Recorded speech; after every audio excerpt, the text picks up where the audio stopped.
est content de vous retrouver ce soir pour un deuxième numéro de Conf à la Une, de Conf and React. La dernière fois, on vous avait proposé une conférence autour de la question des rites d'interaction de Goffman, qui prolongeait aussi le travail que j'avais pu proposer dans le cadre d'une série de live autour des dispositifs de ce que Goffman appelle les institutions totales. Donc c'était l'occasion un petit peu de prolonger autour de cette découverte de la sociologie américaine. Ce soir, on va prendre une toute autre direction. On va rester du côté de la sociologie et de l'ethnographie. Et on avait envie, et ça faisait un petit bout de temps que ça nous travaillait, d'aller du côté de la sociologie de la culture. Et il se trouve que tous les trois, on a eu la chance en fait de suivre les cours d'un monsieur qui s'appelle Christophe Lamoureux. Robert. Et non pas. Et donc on était vraiment content de partager avec vous l'une de ces rares interventions trouvables sur Internet, qui était une conférence en fait qui avait été proposée autour de la question du catch. À l'occasion d'un colloque qui était lui aussi consacré au catch. Une vingtaine d'années après son travail, qui n'est pas son travail de thèse, c'est un garçon qui a travaillé sur la sociologie du sport populaire, et qui a fait une thèse qui s'appelle La Grande Parade du Catch, et Il a écrit un bouquin. qui a fait un livre, qui avait fait un travail qui s'appuyait sur 2 ans d'enquête autour de la question du catch, d'une ethnographie du catch. Et on va vous proposer ce soir de réagir à partir de... Du catch français, alors, si j'ai pas de conneries. Ben on va justement, Pierrot, explique-nous, parce qu'on va pas vous mettre la vidéo est longue, c'est 55 minutes de Ouais. conférence. On va pas vous montrer les 55 minutes. On voudrait réagir puis vous montrer aussi quelques extraits. Mais vas-y, présente-nous son travail et son terrain. Alors, de manière, moi, peut-être que tu seras un peu meilleur que moi là-dessus, parce que moi, personnellement, j'ai pas lu le bouquin dont tu parlais, La Grande Parade du Catch. Moi, j'ai juste travaillé à partir de 2-3 choses. Lui, il l'a lu. J'ai travaillé à partir de 3 choses. Cette conf qu'on a écouté plusieurs fois avec Philippe. Et deuxièmement, un texte de Roland Barthes qu'évoque à plusieurs reprises l'amoureux dans sa... L'amoureux, oui, je vais peut-être me rapprocher. L'amoureux dans son intervention, dans sa communication. Et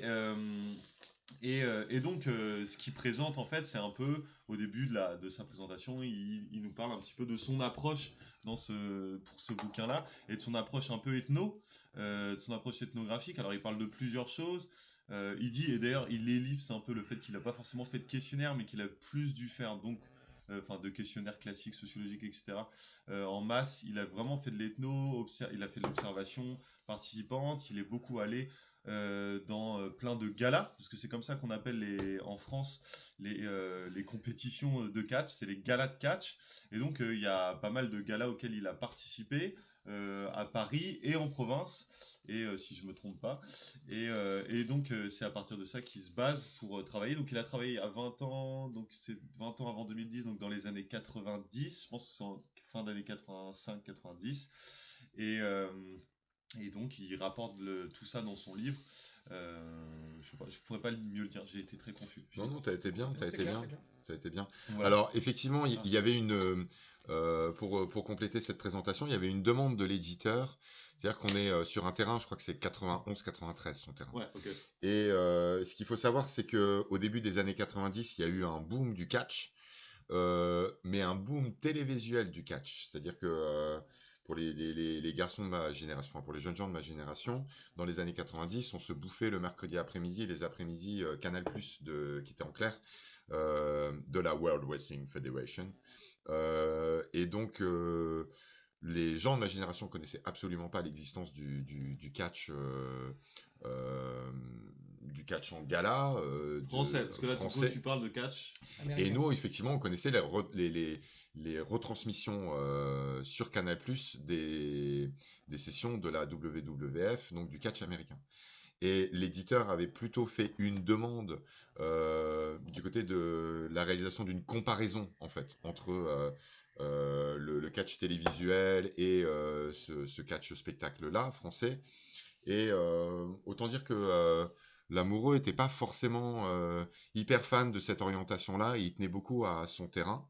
Lamoureux est un sociologue de la culture qui est un disciple de Véret, de Passeron, et qui garde Bourdieu en véritable estime. Mais il faut savoir que dans le cadre de ce travail-là, c'est un vrai travail ethnographique, avec du terrain, et il explique une certaine difficulté au début à entrer dans les coulisses d'un sport pareil, dans la mesure où il y a des secrets de Mm. cuisine.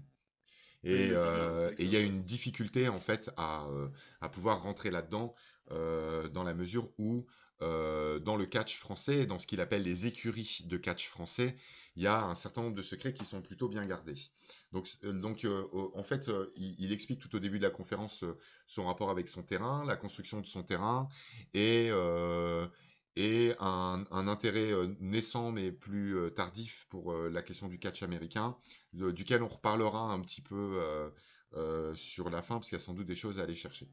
Donc on est face à un sociologue qui n'est pas un anthropologue de formation, mais qui propose un vrai terrain ethnographique, et notamment qui n'est pas passé par questionnaire, mais qui est beaucoup plus passé par observation et par entretien. Dont d'ailleurs, on va l'écouter, mais dont il agrémente son intervention de petites anecdotes qui sont Ouais. vraiment assez croustillantes et qui rendent aussi très agréables et très accessibles, je trouve. Et qui font, et qui font vraiment plus ethnologique, sociologie pour le Ouais, coup. complètement. Enfin, qui sont très Donc, parlantes. ouais. Donc, c'est vrai que, alors, il faut savoir, on finira sur ça, que il a commencé du côté du sport populaire ouvrier. C'est quelqu'un qui a travaillé pendant une dizaine ou une quinzaine d'années avant de devenir sociologue.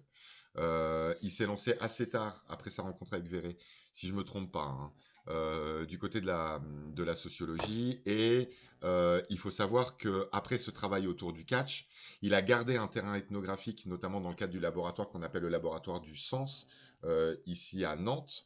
Et vous vous rappelez ce qu'il faisait? Bah, les cultures populaires, il travaille toujours sur la culture Festival de populaire. l'Andouille, Ouais, élection Miss France. Un truc avec les sardines aussi, non, je confonds les trucs avec les Je sardines. crois que c'est le Festival de l'Andouille. c'était officiel. Et les Miss France, mais alors Les les Miss Miss France, France, mais les jeunes, les petites Oui. Miss. ouais, voilà. Les juniors. Et ils étaient comme ça, une espèce de petit labo de sociologie de la culture, dont un certain nombre de sociologues sont issus. Je pense que Jérôme Guibert, dont on voulait parler au début, dont on parlera un jour, est nantais lui aussi. Donc il y a une vraie tradition, en fait. C'est assez curieux parce qu'à Nantes, il y a à la fois une tradition de sociologie de la culture et en même temps une empreinte très très forte de Bourdieu.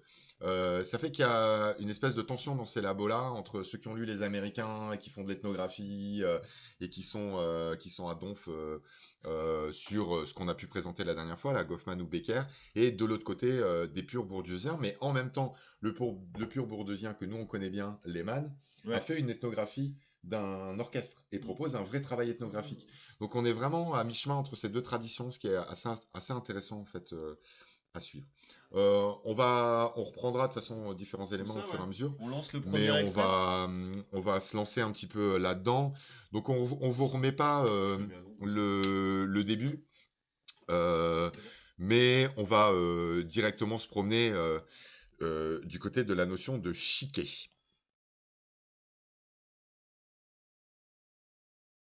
Effectivement assimilé à une sorte de but témoin, un peu obsolète, euh, comme une trace d'un passé glorieux, mais qui aurait été oublié, expliquer en particulier, c'est ça qui m'intéressait en tant que sociologue, le matériau social, moral, symbolique, effrontément mis en scène dans le catch, et surtout les ingrédients, pour le dire peut-être un peu vite, de culture populaire de toutes sortes qui se déployaient sur le ring, la manière dont le spectacle était ritualisé, était théâtralisé, les réactions plus ou moins contrôlées de la salle, que j'avais étudié de très près, et puis, pour parler un peu comme Durkheim, la charge d'émotion collective suscitée par le spectacle, et peut-être plus encore, puisque je venais du sport, cette dimension transgressive du catch qui semblait prendre un plaisir à mimer sur la scène, et donc d'offrir à la foule tout ce qui dans le sport, tout ce qui dans le spectacle sportif était tabou, interdit, répréhensible. Comment dire, Nathalie l'a très bien expliqué en ouverture de ce colloque.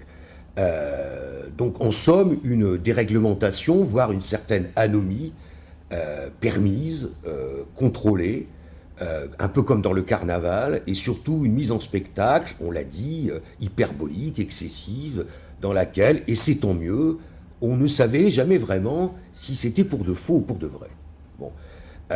Ce qui, bien entendu, n'allait pas sans semer le trouble, la confusion, le contentieux sur la vérité du combat.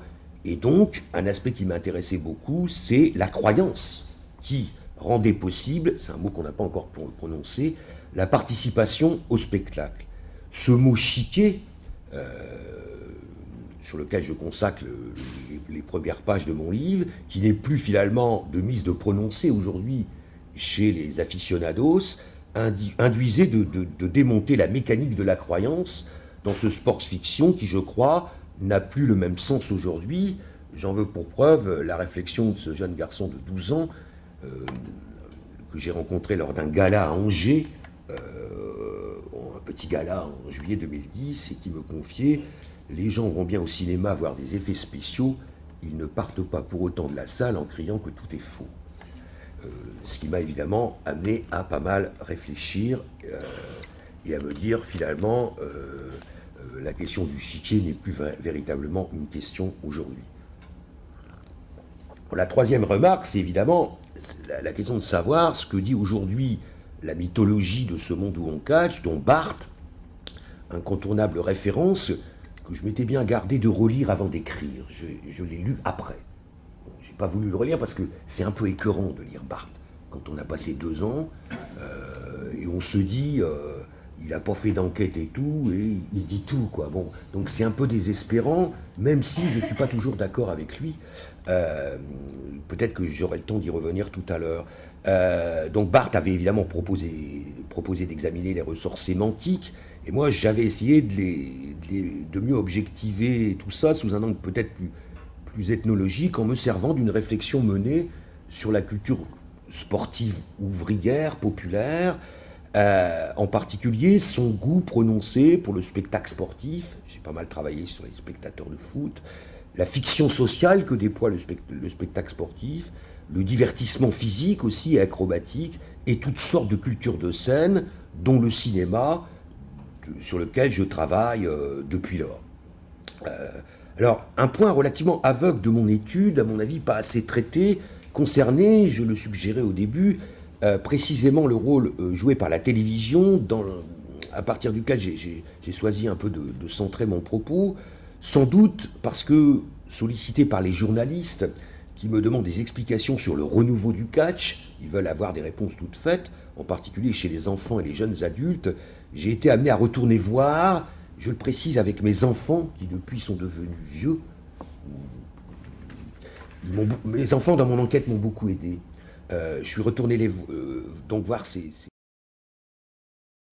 Donc, de quoi on parlait peut-être pour revenir, il y a 2 choses qu'a évoquées sur lesquelles on voulait revenir avec Philippe et Titouan. Donc peut-être pour introduire quand même, on a, c'est vrai, un magnifique effet au milieu de nous qui s'appelle Titouan, qui a bien voulu se prêter au jeu de ce confréac.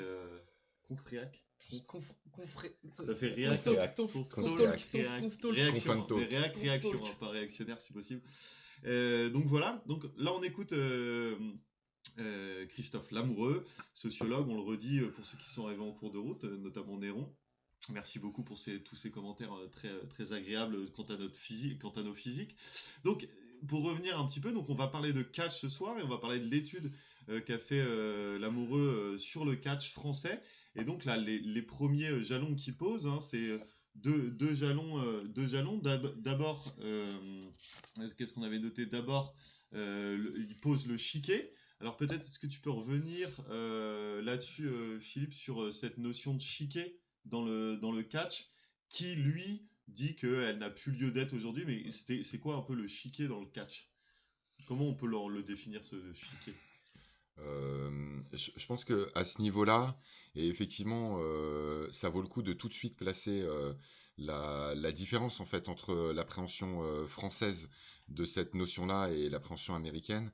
On avait pu le développer pendant le live qu'on avait fait autour de la question de la télé-réalité récemment.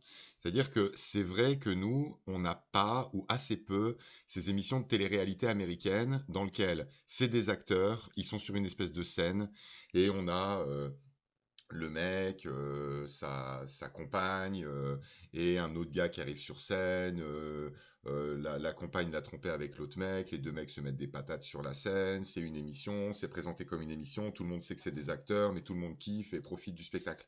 Nous, c'est vrai qu'au moment où Love Story est arrivé en 2000, on a été hanté un peu par la question de est-ce que c'est scénarisé, est-ce que ça l'est pas, et c'est des questions sur lesquelles on viendra.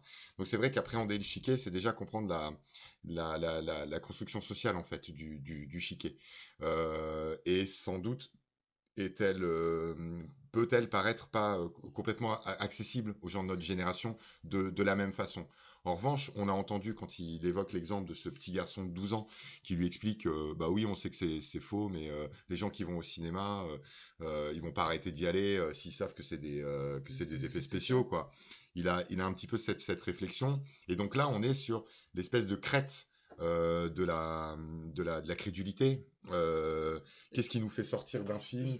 Vas-y. Je rebondirai sur ce que tu dis, alors, mais je suis pas tout à fait, enfin, je suis pas tout à fait d'accord, mais nous, effectivement, on n'a pas la partie, moins la partie, en tout cas, elle arrivait plus tard, la partie télé-réalité en France, mais en revanche, dans la tradition du théâtre français, il y a cette logique de suspension d'incrédulité qui est assez ancrée dans notre rapport à la fiction, c'est-à-dire que bon, là, on remonte bien avant le catch et le cinéma, mais que les gens qui allaient voir du théâtre, même populaire, à partir du 17-18e, ils savaient que c'était pour de faux. Ce qu'il fallait mais fallait que ça soit le plus vraisemblable possible. Il y a peut-être ce rapport-là dans le chiquet où les gens savent que c'est du faux, mais si c'est assez bien fait pour faire croire que c'est vrai, il y a une part de la qualité du spectacle qui est reconnue là, en fait, tu vois. Ouais. Bah je pense qu'en plus, et c'est le deuxième point, donc le chiquet, le faire semblant, et il le dit, Christophe Lamoureux, il dit le vrai, le faux et je l'ai plus en tête, le vrai, le faux et le vraisemblable. et le vrai, non, le faux semblant, non, c'est le troisième. Le factice. Et le factice. Le vrai, le faux et le factice. Et c'est deux choses sur lesquelles on va revenir après, mais qui sont un peu toute cette puis pour ramener ça de manière plus terre à terre, la façon dont nous on voit le catch, et moi j'ai des souvenirs de potes à moi qui regardaient le catch. Il y avait tout un questionnement pour les gens qui n'aiment pas le catch, qui disaient mais pourquoi tu regardes du catch alors que tu sais que tout est faux. Oui. Tu vois, et que c'est scénarisé peut-être aussi dans le... Et que c'est scénarisé, que tous les gens savent exactement ce qui va se passer, pourquoi tu regardes ça. Et c'est aussi ce chose-là sur lequel il revient un peu Lamoureux au début, c'est aussi le fait de dire que on le prend pour un sport, et ça il le dit, on l'a pas vu mais il le dit avant, on le prend et on le traite, on voudrait le prendre et le traiter comme un sport, sauf que dans l'espace bourdieussien duquel il parle, et ben ça rentre pas dans le cadre du sport, et donc en fait c'est un sport spectacle, et c'est comme ça qu'il le nomme, et c'est l'entre-deux quoi. Oui, il y a une performance sportive, mais non, ça ne respecte pas toutes les règles. Physique même, c'est ce qu'ils disent, il y a le côté divertissement physique, il y a une performance mais non, physique. ça ne respecte pas toutes les règles d'équité du sport. Alors ça nous renvoie aussi à quelque chose qui est assez complexe pour nous à cerner. C'est la grande polémique qu'il y a eu dans le théâtre. C'est assez bien que tu t'annonces le théâtre, puis ça nous permettra de parler aussi un petit peu de Barthes, mais je le fais très très vite sur le début, parce qu'après on en reparlera. C'est cette idée, en fait, ce qu'on appelle la querelle des anciens et des modernes au XVIIe. C'est en fait, au moment où le Cid sort, c'est un succès, le Cid, c'est 1635, et c'est un banger, ça marche du tonnerre, quoi. Et personne n'a rien à redire contre cette pièce.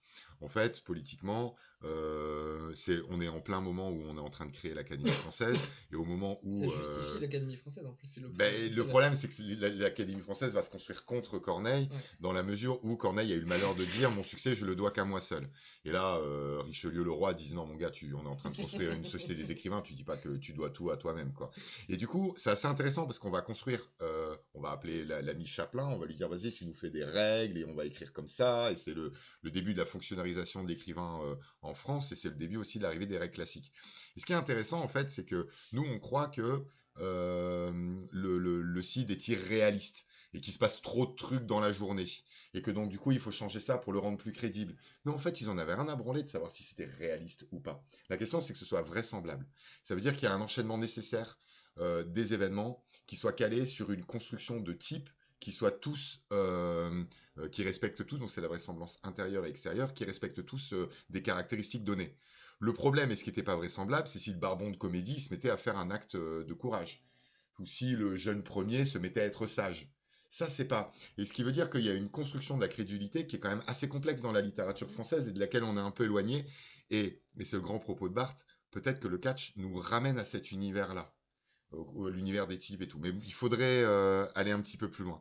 On met la suite? Ouais, on met la suite. Donc on avait dit 14h30. Ouais, on va aller un Et, petit et peu je plus loin. commente que je suis tout à fait d'accord avec l'amoureux sur le fait que Bart c'est bien, mais c'est écœurant à lire. Voilà, en vrai, c'est intéressant, mais c'est des pavés infernaux. On va en lire un peu de. Ouais, on va en lire un petit peu quand même, parce que ça vaut vraiment, Mets-toi vraiment le donc, coup. mets-toi à à ce moment-là, 14h30. Mets-toi à 14h30. Ça vaut vraiment, vraiment le coup. Mets-toi à 14h30. Attends, mais avant de nous couper, mets-toi à 14h30. C'est bon. Là, on est Non. 12h30 là. Ah oui, non, 14h30. Ouais, 14h30, c'est au hasard, hein, de toute façon. Vas-y, C'est let's pas, go. c'est pas comme si c'était On se regarde le de masse. deuxième extrait qu'on a choisi pour vous. C'est parti. Sur cette nouvelle donne du spectacle, si ce n'est néanmoins des travaux empiriques ponctuels sur la réception, dont je vous parlerai peut-être tout à l'heure, ramenés par mes étudiants, ou évidemment la matière médiatique que j'ai essayé de mettre à distance pour réarmer un peu mes grilles d'interrogation. Donc je resterai extrêmement prudent en donnant quelques hypothèses de travail. L'une, puisque je parle de la télé, consistant à penser, mais il faudrait sans doute la vérifier davantage ou en discuter, au moins pour les amateurs les plus mordus, que le catch à la télé, par une sorte de bienveillance mémorielle, vient réconcilier 3 générations de spectateurs, à 3 âges de la télévision. Les grands-parents, les parents et les enfants, je m'en suis aperçu en refréquentant les galas français, pour qui le spectacle télévisé, évidemment, n'a pas été consommé, ni dans les mêmes conditions, ni avec les mêmes demandes de distraction. Le show s'est métamorphosé, mais et évidemment, il n'est plus décodé, apprécié et commenté du tout de la même manière qu'avant. Donc je proposais d'évoquer peut-être pas les 3 âges, mais je dirais les 2 âges, puisque mon livre porte plutôt là-dessus, le catch des années 50-60 et puis le catch de Canal+, quoi. Bon, sur lequel évidemment ici mes collègues sont beaucoup plus compétents que moi pour parler, parce que ça me paraît correspondre à différentes manières de montrer ce que j'appelle la télégénie du catch, sa scénographie, sa dramaturgie spécifique, et j'en viens même à me demander si c'est du même catch dont il est question. Bon, c'est en tout cas ce que je dis souvent aux journalistes. Il y a 3 registres de questions finalement qui articulent la réflexion que je mène en ce moment, en tout cas qu'on m'a invité à mener pour ce colloque. Une question qui m'est chère, c'est la part de transgression du modèle sportif institué qui se joue dans la mise en spectacle du catch. La seconde, c'est comment la production télévisuelle a pu s'emparer de ce matériau un peu transgressif pour conférer au catch une certaine popularité. Et puis pourquoi le succès du catch en France a progressivement décliné et puis est progressivement parvenu à s'apprivoiser à l'industrie de l'entertainment par lequel le spectacle a trouvé un second souffle aux États-Unis et s'est exporté dans le monde entier. En tout cas, si j'en crois les enquêtes que me ramènent certains de mes étudiants de Master 2 en particulier, mais ils rechignent beaucoup à aller travailler sur ces terrains pas forcément légitimes, ce que je trouve intéressant, c'est qu'il y a quand même pas mal de nouveaux clubs qui se créent. Je ne parle pas évidemment des blogs internet, des consommateurs de magazines spécialisés, des collectionneurs de produits dérivés, et me confier un photographe bordelais qui s'appelle David Hellman, je ne sais pas s'il est présent ici, pour le montage d'une exposition. Le recrutement social des catcheurs s'est diversifié, je dirais au dire des maîtresses d'école, des institutrices. La pratique du catch est devenue très en vogue sur les cours de récré, ce qui impose au pouvoir public. Donc voilà, on a réécouté cet extrait, on a écouté cet extrait, on a suivi cet extrait surtout pour plusieurs choses. Bah, parce que là on entend les questions qui traversent un peu la pensée de l'amoureux autour du catch. Donc cette question de sport-spectacle sur lequel on était revenu un petit peu, et ensuite la façon dont s'était emparée la télé, comment s'était emparée la télé de ce sport-spectacle et de cette mise en scène de combat, chose qui est très très intéressante et sur lequel il revient là. N'hésitez pas d'ailleurs à poser des questions si vous en avez sur ce qu'il dit. N'hésitez pas. Qu'est-ce que tu voulais peut-être dire là-dessus, Philippe? Ouais, moi c'est juste par rapport, et là les garçons, vous avez des rêves que j'ai pas sur ça. C'est quelque chose que j'avais rappelé quand j'avais fait l'histoire du trope de la Battle Royale, en expliquant que ce qui était intéressant aussi dans Strop. Alors, je vais pas refaire toute l'histoire, les matchs de boxe, et au moment où le boxe devient un sport en 1746, vous avez le début de ces spectacles racistes et haineux où des exploitants du Sud américain mettent des jeunes noirs avec un bandeau sur les yeux, sur un ring, 4, 5, et c'est le dernier qui reste debout. Ce qu'il faut voir, c'est que cette forme-là, cette forme raciste-là, elle va trouver un certain nombre d'avatars, le marathon de danse dans les années 30, etc. Et elle va s'institutionnaliser dans un certain nombre de formes. Alors, le catch ne s'institutionnalise jamais en sport. Ça, c'est intéressant. Il reste un spectacle. En revanche, la forme limite, après les règles, le fait que les États-Unis deviennent un peu moins institutionnellement un État raciste, ces spectacles-là sont interdits, et on va retrouver une résurgence dans des matchs de catch aux États-Unis qui étaient sur le modèle de la Battle Royale. Et alors, ce qui est assez intéressant, c'est la façon dont, à partir des années 80, il y a eu une mise en spectacle de ces dispositifs, mise en spectacle du dispositif de la Battle Royale à travers de la télé-réalité, sous des formes beaucoup moins, du coup, violentes, hein, mais c'est quand même le dernier qui reste.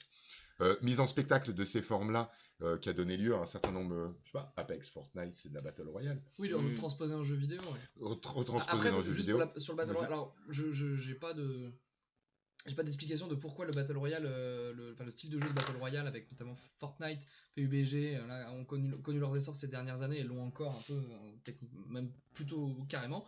C'est juste que le film Battle Royale original japonais, pas le manga, le film là, a une grosse cote de popularité dans la communauté des gamers.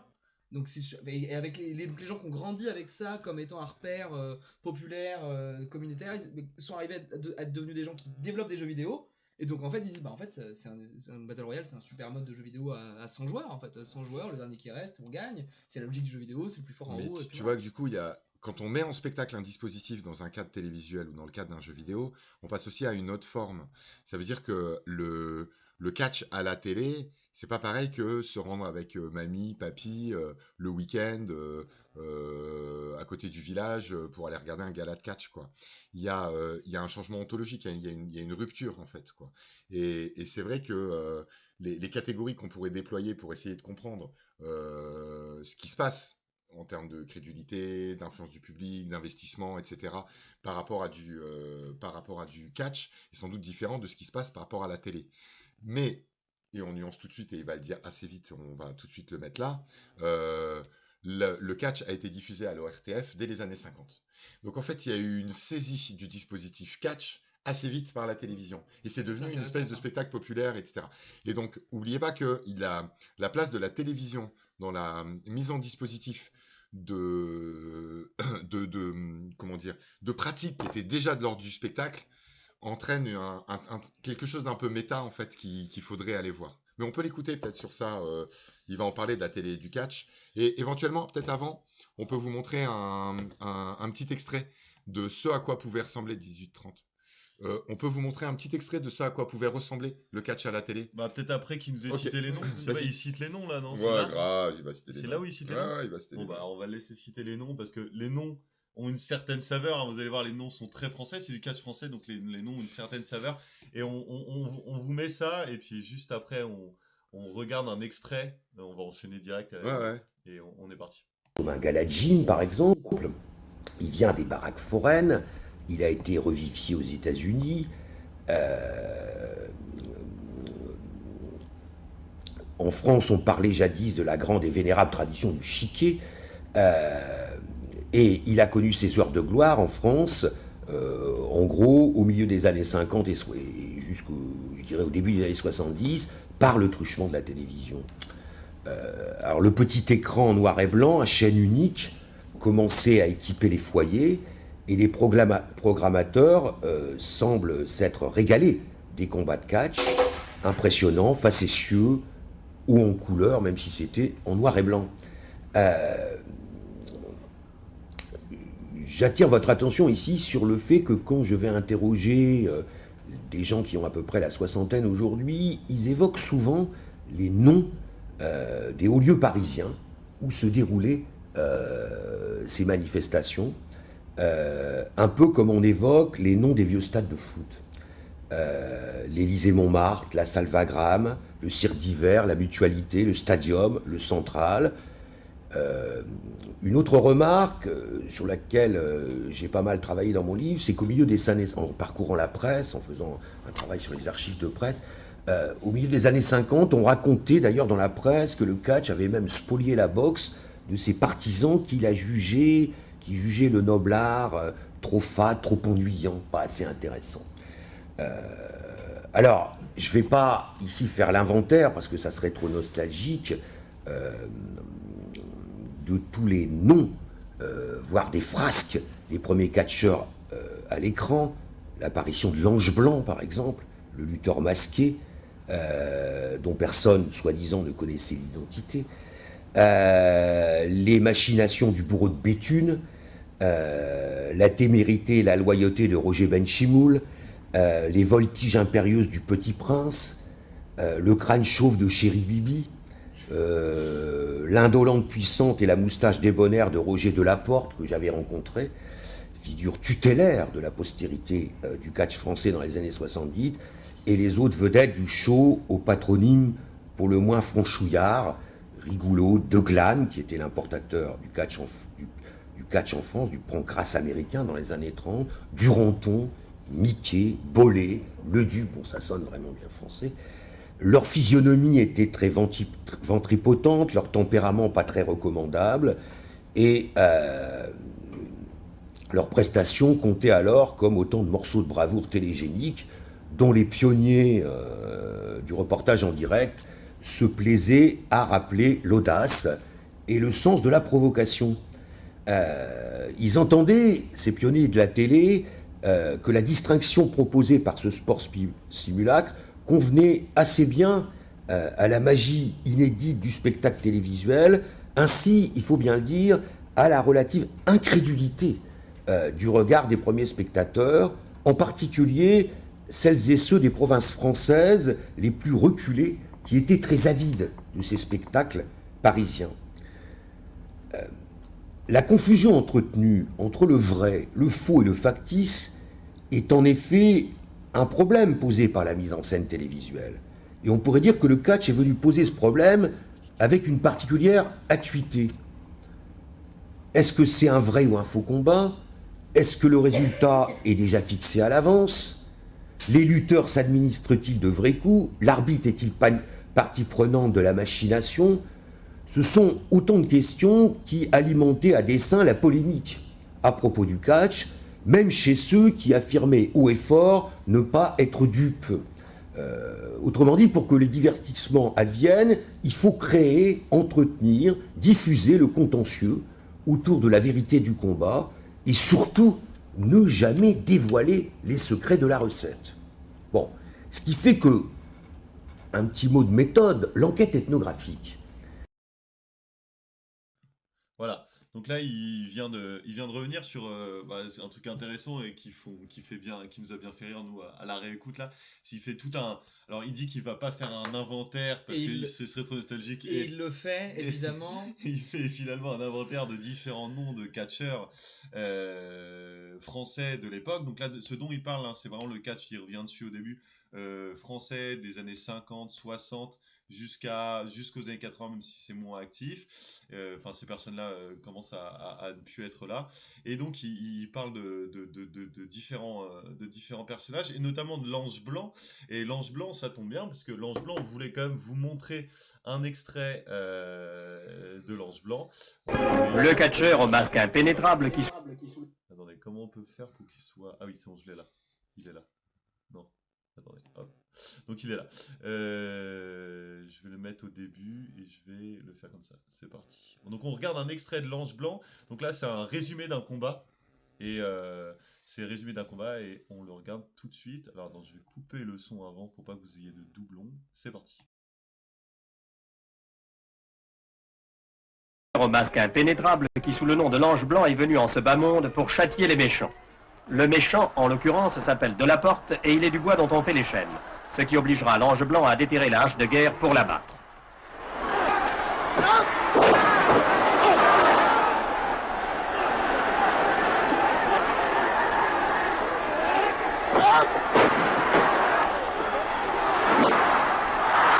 Malheureusement, Delaporte finit par sortir de ses gonds et l'ange exterminateur se laisse prendre au filet comme un vulgaire papillon.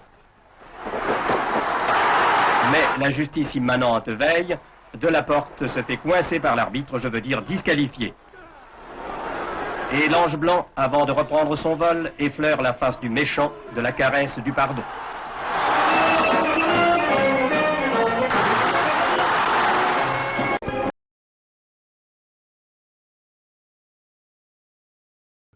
Ouais, la caresse du pardon, caresse quoi. du pardon. La caresse du pardon. La caresse du pardon. La caresse. On va juste vous lire un tout petit peu de Barthes. Et après, à on ce revient moment-là. là-dessus. Et on reviendra sur la caresse. Sur La la caresse caresse, du le pardon, le papillon, le bois dont on fait les chaînes. Tout est trop bien. Tout est mythique, quoi. Il y a des gens qui croient que le catch est un sport ignoble. Le catch n'est pas un sport, c'est un spectacle, et il n'est pas plus ignoble d'assister à une représentation catchée de la douleur qu'aux souffrances d'Arnolphe ou d'Andromaque. Bien sûr, il existe un faux catch qui se joue à grands frais avec des apparences inutiles d'un sport régulier. Cela n'a aucun intérêt. Le vrai catch, dit improprement catch d'amateur, se joue dans des salles de seconde zone, où le public s'accorde spontanément à la nature spectaculaire du combat, comme fait le public d'un cinéma de banlieue. Ces mêmes gens s'indignent ensuite de ce que le catch soit un sport truqué, ce qui d'ailleurs devrait lui enlever de son ignominie. Le public se moque complètement de savoir si le combat est truqué ou non, et il a raison. Il se confie à la première vertu du spectacle, qui est d'abolir tout mobile et toute conséquence. Ce qui lui importe, ce n'est pas ce qu'il croit, c'est ce qu'il voit. Ce public sait très bien distinguer le catch de la boxe. Il sait que la boxe est un sport janséniste, fondé sur la démonstration d'une excellence. On peut parier sur l'issue d'un combat de boxe. Au catch, cela n'aurait aucun sens. Le match de boxe est une histoire qui se construit sous les yeux du spectateur. Au catch, bien au contraire, c'est chaque moment qui est intelligible, non la durée. Et je voudrais juste vous lire ce qu'il dit du rapport avec le judoka. Ainsi, la fonction du catcheur, ce n'est pas de gagner, c'est d'accomplir exactement les gestes qu'on attend de lui. On dit que le judo contient une part secrète de symbolique, même dans l'efficience. Il s'agit de gestes retenus, précis, mais courts, dessinés juste, mais d'entrée sans volume. Le catch, au contraire, propose des gestes excessifs, exploités jusqu'au paroxysme de leur signification. Dans le judo, un homme à terre y est à peine. Il roule sur lui-même, il se dérobe, il esquive la défaite, ou, si elle est évidente, il sort immédiatement du jeu. Dans le catch, un homme à terre y est exagérément, emplissant jusqu'au bout la vue des spectateurs du spectacle intolérable de son impuissance. Mortel. Donc c'est Roland Barthes, on le redit à la fin. Oui, c'est Roland Barthes. Je sais plus si c'est dans une de ses mythologies Si, ou c'est si dans les c'est dans les mythologies. Hein. Ouais, c'est dans les mythologies. Et Barthes, c'est vrai qu'il touche un peu quelque chose en fait d'assez fondamental. Début, Et on a essayé d'en parler un petit peu sur le lien qui pouvait exister entre le faux, le factice, etc. Et il y a effectivement quelque chose qui est très très intéressant dans la façon dont on accepte d'aller jusqu'au bout du factice, quoi. Dans cette suspension de crédulité là. Et encore une fois, et vous voyez, il y a déjà quelques remarques de Barthes qui vont dans ce sens-là, le rapport avec le théâtre et la construction de figures. Et ce sera sans doute notre prochaine la question du salaud.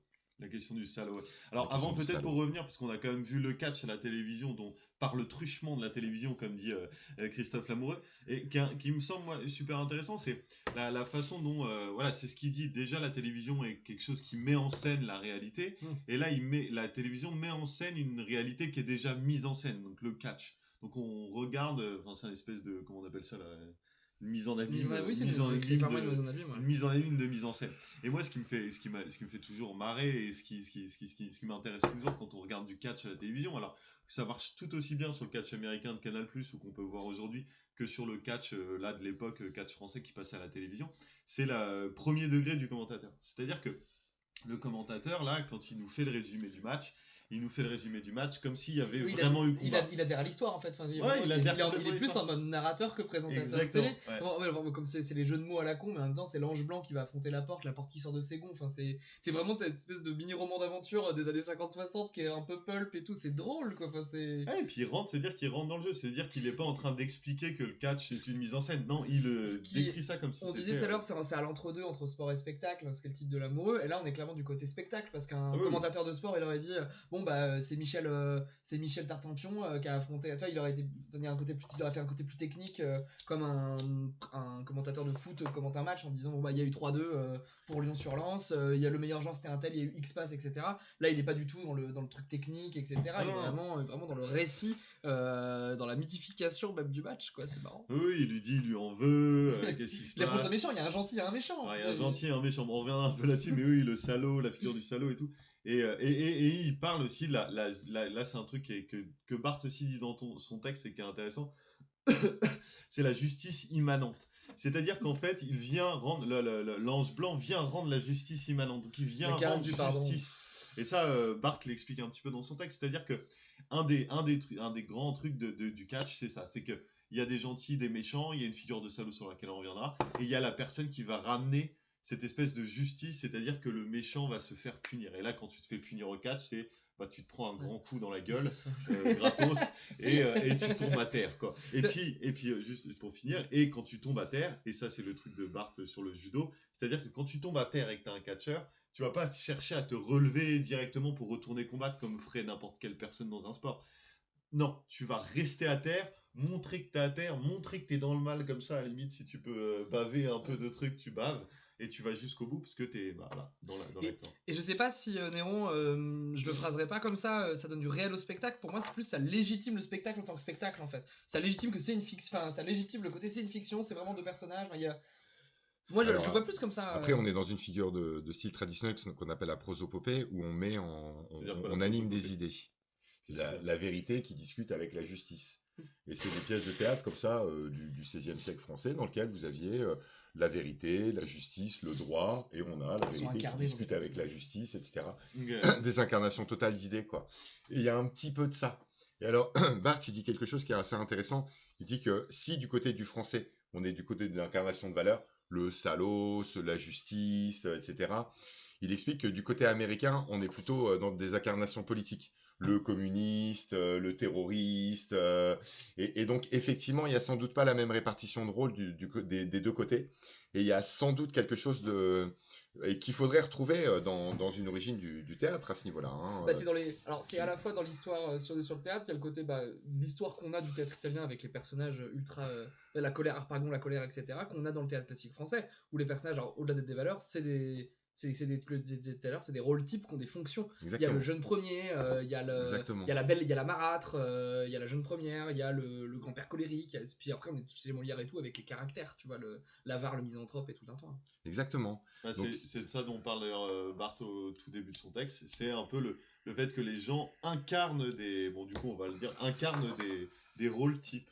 C'est-à-dire que le salaud, ça sera le méchant, il aura fait quelque chose, on lui en veut pour quelque chose, etc. etc. Bon, il donnera un exemple à un moment avec une spectatrice qui lui gueule quelque chose, mais ils ont des rôles types. Bon.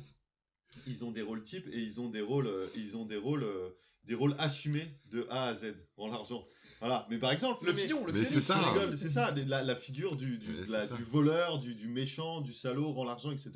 Bon, elle est incarnée par quelqu'un. Et ce type-là, il y a le bon, le gentil, je sais pas quoi, il va aller lui casser la gueule, quoi. Et ce qui veut dire que du coup, ils vont aussi avoir un jeu de scène. Ils vont aussi avoir un jeu de scène qui va correspondre à leur type. C'est-à-dire que le méchant, il va pouvoir attaquer par derrière, alors que le gentil, jamais il va pouvoir faire ça. Le gentil va tomber dans le piège, mais il va s'en sortir au dernier moment. Disons qu'il y a aussi il y a toute une scénographie et... Bon, c'est des cascadeurs, quoi. Puis l'ange blanc, tu vois, genre, l'ange blanc, c'est un gentil. Le méchant, il est allemand. Non, mais ça pourrait être quasiment ça. Alors, ça serait plus aux justement, États-Unis. Le méchant, il est communiste. Exactement, le méchant est communiste aux États-Unis. En France, c'est vrai que ce serait intéressant. Il n'y a pas, parce qu'on est dans un contexte... ça serait intéressant, il faudrait demander à l'amoureux ça. C'est-à-dire que moi, j'ai l'impression qu'il n'y a pas des clichés genre l'italien, l'allemand, l'anglais, dans le catch français. Aux États-Unis, ici, il y a le français, etc. Dans le catch, j'ai l'impression qu'on est plutôt sur des rôles qui sont taillés sur des valeurs et sur une espèce de répartition éthique des types. Hein, un truc un peu comme ça. Mais il faudrait aller fouiller ça. Franchement, c'est assez cohérent avec son disque. Il y a une espèce de tirage de l'histoire populaire des personnages, c'est des valeurs. Les personnages, c'est des stéréotypes. C'est assez cohérent avec ça. Ouais. Je me surprendrais pas. Mais et à la limite, ça, alors, soit il y a plusieurs trucs que je voulais vous montrer. On va attaquer là sur l'histoire des charivari des codes. Ouais, comment il y a un mélange des codes. Mais si vous voulez, par rapport à l'américain, vu qu'on parle de ça, je voudrais juste vous lire ce que dit Bart par rapport à ça, par rapport aux Américains. Alors, il va falloir que je le retrouve. Mais ce que le catch est surtout chargé de mimer, c'est un concept purement moral, la justice. L'idée de paiement est essentielle au catch, et le fait le souffrir de la foule signifie avant tout un fait le payer. Mais vous verrez, on reparlera du salaud juste après. Je voudrais juste vous reprendre. Voilà, on a déjà noté qu'en Amérique, 24, ouais. le catch figure une sorte de combat, mais à partir de là, 27, Non. le divertissement des spectateurs devant leur turf, on en a beaucoup parlé, quoi. Va direct à 26-30. On va parler de mélange des codes. Alors, on finit sur les États-Unis. On a déjà noté qu'en Amérique, le catch figure une sorte de combat mythologique entre le bien et le mal, de nature parapolitique, le mauvais catcheur étant toujours censé être un rouge. Le catch français recouvre une toute autre héroïsation, d'ordre éthique et non plus politique. Ce que le public cherche ici, c'est la construction progressive d'une image éminemment morale, celle du salaud parfait. On vient au catch pour assister aux aventures renouvelées d'un grand premier rôle, personne unique, permanent et multiforme, comme Guignol ou Scapin, inventif en figure inattendue et pourtant toujours fidèle à son emploi. Le salaud se dévoile comme un caractère de Molière ou un portrait de la Bruyère, c'est-à-dire comme une entité classique, comme une essence dont les actes ne sont que des épiphénomènes significatifs disposés dans le temps. Justement, il va en parler là, 26-30. Le catch était indéniablement un sport télégénique. Je dirais même qu'à certains égards, au moins à cette époque, le catch pouvait être assimilé à une sorte de charivari télévisuel dans lequel toutes sortes de distractions à connotation populaire seraient venues s'échouer. Le défi lancé lors des combats d'homme à homme à la baraque foraine, les disciplines de force, les voltiges du cirque, la kermesse, la comédie du théâtre de boulevard, les bonimenteurs du hall des marchés, le cinéma burlesque éventuellement, les films d'aventure ou d'action à rebondissement, les masques du carnaval, voire même les scénettes puériles du petit théâtre de Guignol. Je veux dire par là qu'il y a dans le catch, sans vouloir trop jouer les anthropologues que je ne suis pas, comme un réceptacle de syncrétismes sociaux, culturels, folkloriques, dont il reste évidemment ici à mieux délimiter les frontières nationales, qui font que, télévision aidant, tout à chacun pouvait s'y retrouver pour y célébrer directement ou pas, comme dans certains films de grand public, une sorte de patrimoine commun, mais sur le mode de la dérision, peut-être à l'image de ce grand rire à la fois savant et populaire dont parlait Bakhtin lorsqu'il commentait Rabelais, lorsqu'il évoquait le tumulte de la place publique. La référence, évidemment, est complètement anachronique, décontextualisée, mais j'en viens parfois, sans doute par souci de débusquer quelques continuités historiques, réflexe un peu peut-être à la brodelle, mais si ce grand rire du catch ne vient pas réélire, en les respectacularisant, des formes plus anciennes de récréation populaire, à tout le moins celles que convoquent ces flagrants délits d'effronterie culturelle, à tout le moins aussi celles qui convoquent l'humeur agressive, la réactivité protectrice dont parlent si bien Passeron et Grignon dans leur livre sur le savant et populaire, dans la filiation de Richard Hogarth. Par exemple, tout ce qui a trait à ce regard oblique qui fait qu'on participe, mais sans jamais se laisser complètement duper, ou encore, explique très bien Hogarth dans La culture du pauvre, ce jeu du sérieux pas sérieux qui encode beaucoup de grilles de lecture dans les productions symboliques populaires. C'est sans doute la raison pour laquelle quelques intellectuels illustres, Roland Barthes bien sûr, mais aussi le très grand historien Louis Chevalier, classe laborieuse, classe dangereuse, et d'autres amateurs éclairés de la lutte au chiquier, c'est sans doute la raison pour laquelle ils sont venus s'encanailler finalement.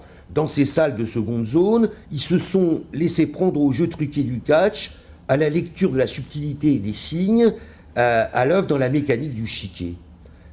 La mise en scène des combats, le cirque des débarquements, certes contrôlé, mais assez chahutant, la mascarade baroque des rôles, des costumes de scène, la morale manichéenne, les scénarios convenus, le contentieux autour des règles, etc.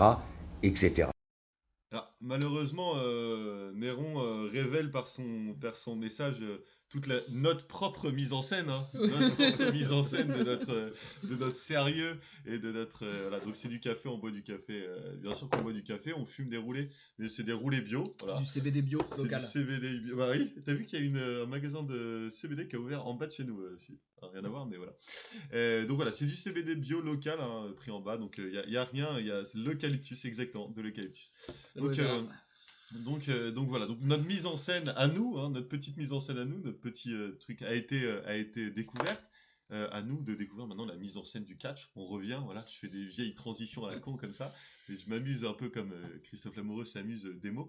Alors, il y a plusieurs choses là qu'il a dit et qui sont super intéressantes et que tu avais noté, Philippe. Est-ce que tu peux dire 2-3 choses sur ce qu'il vient de nous dire, et peut-être qu'après on pourra regarder comment ça s'appelle le truc de la... Oui, à terre, l'homme à terre.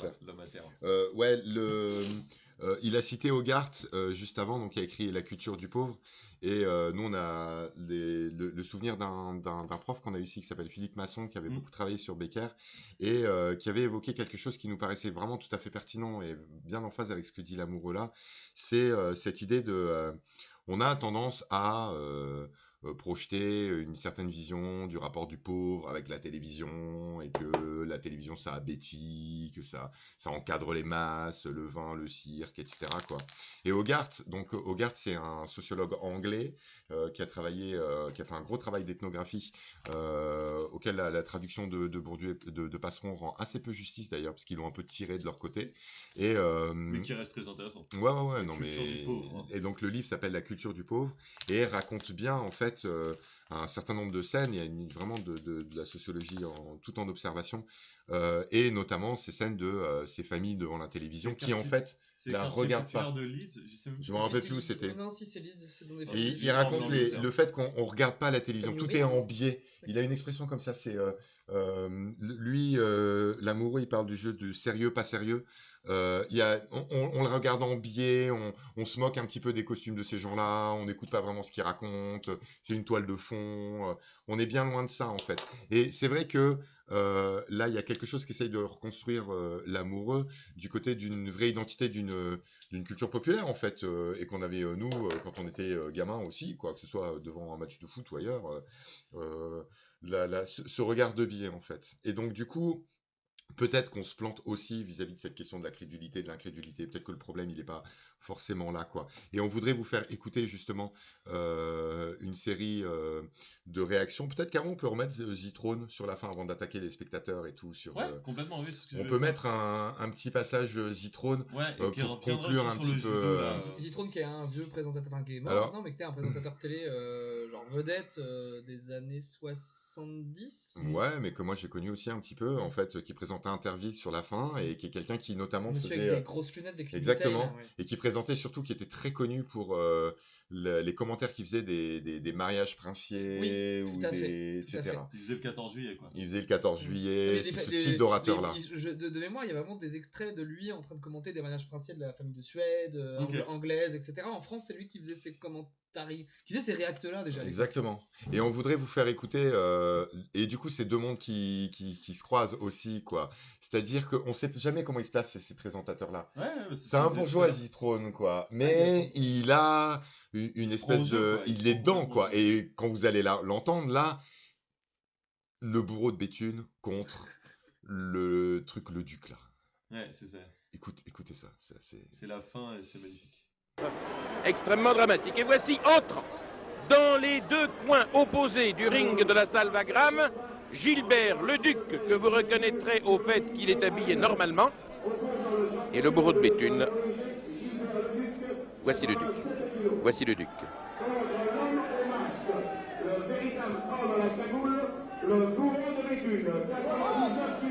Le bourreau de Béthune, reconnaissable au fait qu'il porte un masque. Tout ceci est rouge. Rouge est le bourreau, le rouge étant la couleur de ce liquide qui coule dans nos veines et dans nos artères. Le bourreau masqué, dont c'est la première apparition à Paris, qui nous présente une musculature impeccable, un péplum de belle qualité, et le crâne de l'arbitre étant chauve comme il est de règle. Vous remarquerez que le crâne de l'arbitre se rapproche plus du crâne du bourreau de Béthune que de la tête chevelue de Gilbert Leduc, lequel Gilbert Leduc écoute de profil et maintenant de face et attentivement ce que vient de lui dire l'arbitre dans la langue internationale des catcheurs, c'est-à-dire une sorte de salmisgondie de français, d'anglais, de borborigme et d'éructation, tandis que Gilbert Leduc, après avoir rajusté son slip, attaque le bourreau. Eh bien, le bourreau, nous le voyons pour la première fois. Un homme fort. Voilà qui est visible tout de suite.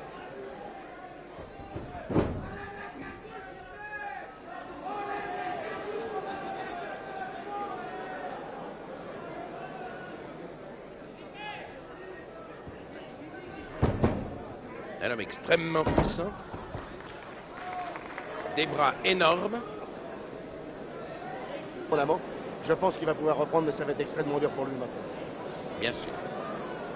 Nous disions tout à l'heure combat dramatique, je crois que nous n'avons pas exagéré.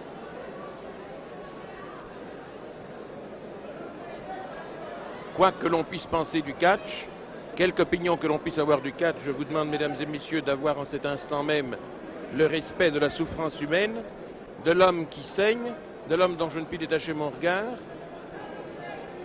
Gilbert Leduc a mal. Gilbert Leduc est un grand et un superbe athlète, un combattant loyal. Il a mal. Il faut que nous pensions à sa souffrance. Le respect de la douleur est une chose nécessaire, mais le bourreau méritera-t-il son sobriquet? Il profite bien entendu, telle est la règle de ce combat. Il en profite pour donner à Leduc autant de coups que possible sur la tête. Donc, vas-y, Pierrot, ouais, non, vas-y, non, franchement, fais-toi plaisir. Là, bon, voilà, on s'est régalé, on s'est vraiment régalé. Je pense que c'était Il vraiment. rajuste son slip. Je nous remets l'amour en fond. C'est quoi le comment? Il fait un commentaire sur le crâne de l'arbitre en plus là? Je sais pas si c'est pour meubler ou pas, mais. Ah oui, non, mince. Il fait un commentaire sur le crâne de l'arbitre, oui, parce que le crâne chauve de l'arbitre. Oui. Mais c'est vrai qu'il y a toute une tradition du crâne chauve de l'arbitre qui est aussi en foot très prédominante. Alors, peut-être moins aujourd'hui, mais même pas. En fait, il y a beaucoup d'arbitres qui ont des crânes chauves encore. Alors, ce qu'il faut savoir, c'est que l'arbitre avait un rôle lui aussi à l'intérieur du truc. On l'a vu au début. L'arbitre aussi tentant se fait. C'est un faux arbitre en fait. C'est pas, Oui, c'est bien pas- sûr. Il était un rôle Comme lui dans, aussi quoi. comme dans le catch américain, ça pour le coup. Comme dans le Il y a catch des américain. matchs où l'arbitre va se battre aussi, et en fait. Oui, c'est... il peut se mettre à se Alors, battre. on peut en etc. profiter. Moi, je peux leur mettre la petite entrée. Ah, je l'ai pas. Je l'avais pas. Mais noté. alors, ce qui est Vas-y, super vas-y, juste intéressant là, c'est aussi toute la fin. Donc on vous a mis vraiment le tout début. On vous a vraiment, oui, remettez-la. Là. On vous a remis tout le début, et puis on vous a remis tous les. Ah oui, à chaque fois on met des extras à 22h15, ça convient pas, Néron. Excuse-nous. À chaque fois on vous a mis tout le début du combat, et puis on vous a mis toute la fin du combat. Pourquoi on vous a mis, cette partie un peu finale du combat là, juste avant la fin? Parce que il en fait beaucoup sur la souffrance.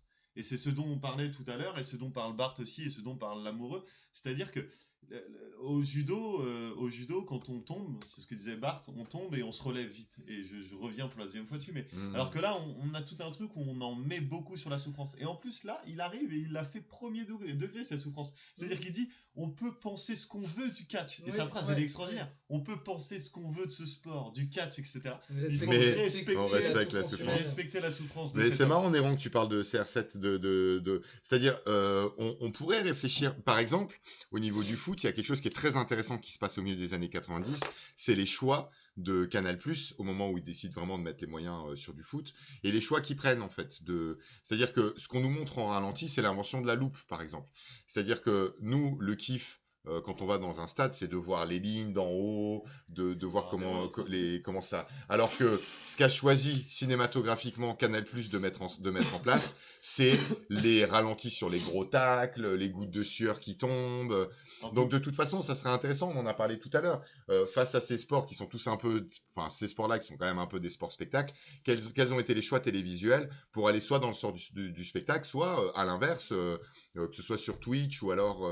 à travers BetClick et tout, dans le sens plutôt stratégique, échanger, mettre de la thune. C'est des choix différents en fait. Je quoi. vais faire un rapprochement qui est un peu loin, mais qui est sur un autre format que tu as à la télé, c'est la série Netflix Formula One, où il y a des choix de montage et de réal pour en faire, parce que c'est pas un sport très spectacle, la F1, c'est quand même Pas du tout. des mecs qui tournent, enfin tu vois passer des mecs très vite, etc. Là, le fait, il y a vraiment des choix, des plans en drone, des plans en hélico, des plans en ralenti sur des trucs en virage, avec des cuts, avec l'équipe, enfin l'équipe qui est au casque, l'équipe Ouais.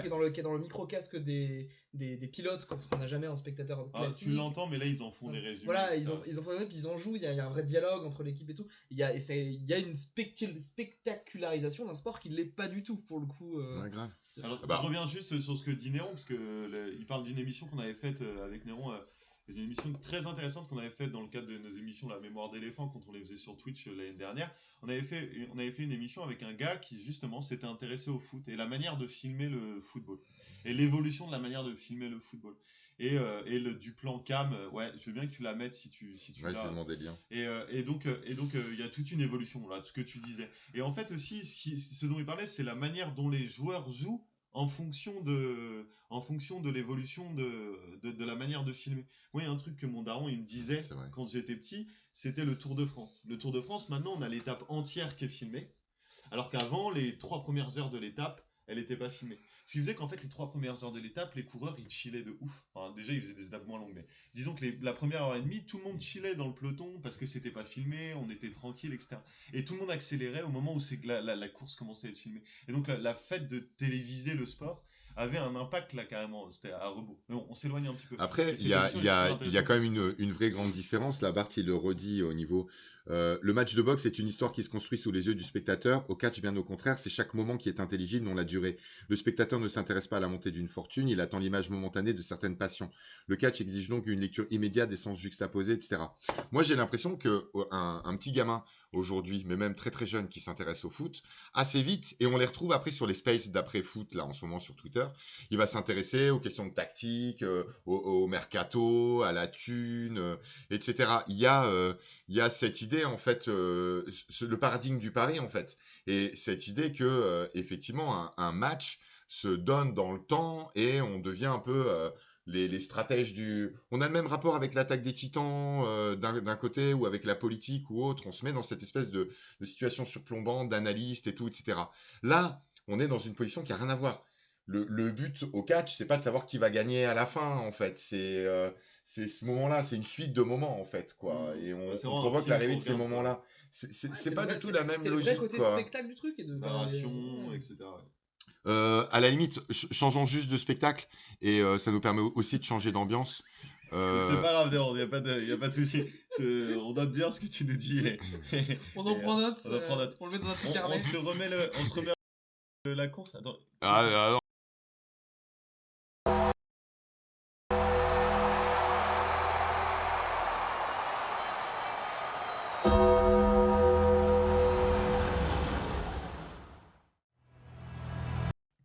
Bon, on voulait aussi se faire kiffer. Et c'est ça aussi que je kiffe le plus dans nos trucs, c'est qu'à la base, on écoutait un chercheur au crâne chauve comme l'arbitre dans une salle de conférence Néo, il est content. dans une salle de conférence avec d'autres chercheurs, et puis on se retrouve à regarder l'Undertaker, l'entrée de l'Undertaker. Non, mais on va le retrouver, l'ami. Mais on va le retrouver de l'ami l'amoureux. Et moi, je voulais revenir un peu sur un peu les discussions que vous aviez eues dans le chat entre Elkan et Néron. En effet, il y a tout un truc entre, en effet, le nanardesque, on en fait trop, et cet équilibre entre on en fait trop, mais c'est grave et intense. En fait, il y a du jeu. Et il y a du jeu, est-ce que c'est trop joué, est-ce que c'est pas assez joué? Enfin, en fait, il faut que ce soit joué, il faut que ce soit mis en scène.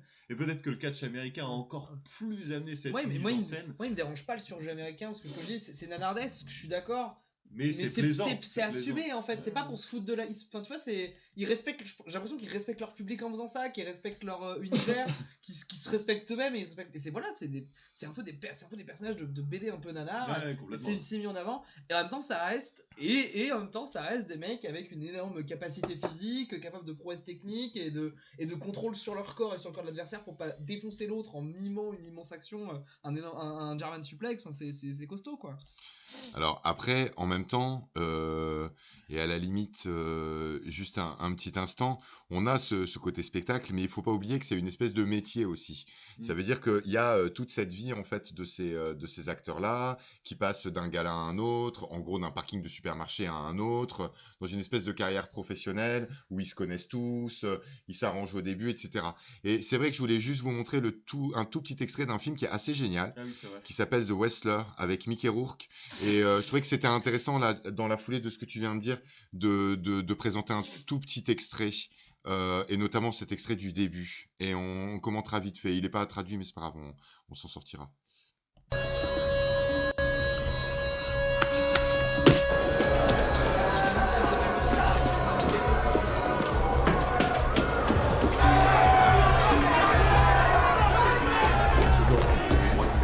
Randy! Hey! What the fuck are you doing?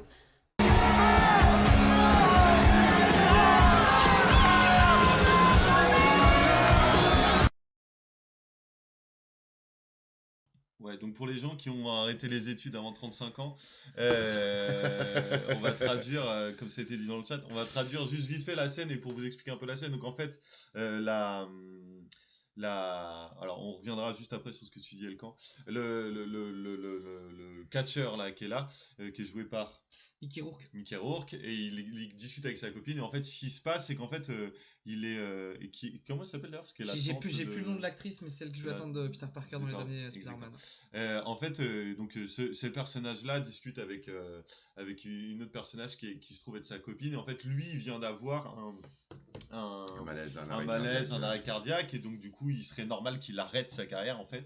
Et il choisit de pas l'arrêter. Donc là, il y a la foule qui l'acclame, qui l'appelle pour jouer en plus.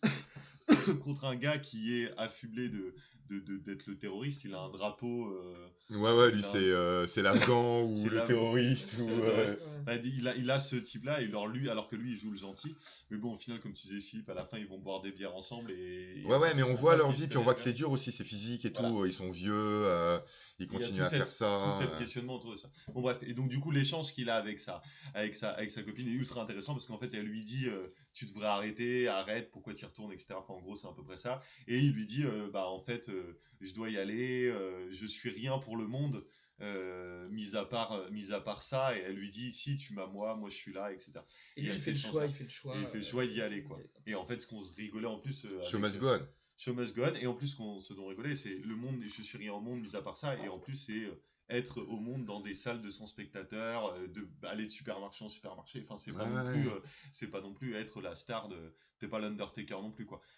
Mais comme en France, il doit y avoir des boxeurs, amateurs, ouais, voilà, qui doivent continuer comme ça.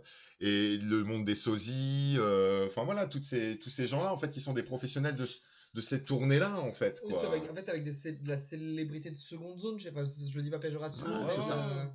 Des moins connus, quoi, en tout cas, moi je veux dire. Et c'est son histoire. Mais l'idée, c'est qu'effectivement, l'enfer, c'est dedans.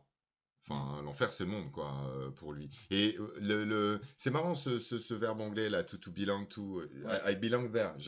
J'appartiens au catch. Oui, c'est ça. Ça marche bien sur ça, quoi. Complètement. Donc, je suis de tel endroit, I belong there.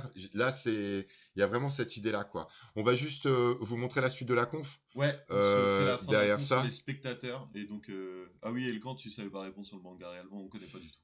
Non, bah, je lui ai répondu. J'ai lu le début, quoi. Si je dis pas de conneries, The Wrestler, pour Mickey Rourke, c'est une aparté, mais c'est un film qui est sur le retour dans le catch d'un vieux combattant de catch. Et c'est pas anodin que ce soit Mickey Rourke qui fasse ça, parce que c'est un mec qui a une grosse période de toxicomanie, qui a fait une intox. Et c'est le rôle qu'il a remis back on track sur le cinéma. C'est un très bon acteur, physique aussi, Mickey Rourke. Et donc, ce qui fait que t'as vraiment un acteur qui a connu les péripéties, enfin les méandres de son personnage, donc ça a du sens de le mettre dans ce rôle-là. Et Elkan, je dirais... Donc notre premier intervenant pour la surpreneur, c'est Christophe Lamoureux. Qui fait paraître en 1904. Ça vaut vraiment le coup, quoi. On va un tout petit peu plus loin, et on va juste... la fin, là. Les spectateurs. Je pense que c'est vraiment important. 33, c'était pas 35? Moi je dis 35 là. Voilà. Donc, je parle pas de ça.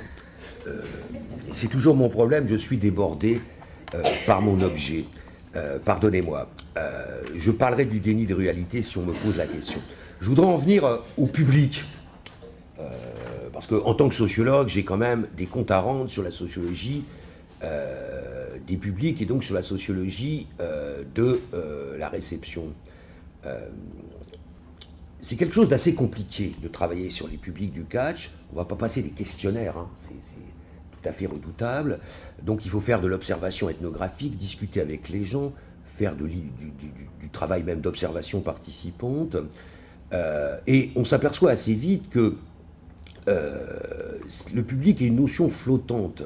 Il n'est pas simple à définir parce qu'il recouvre tout un éventail d'attitudes, de dispositions extrêmement diversifiées.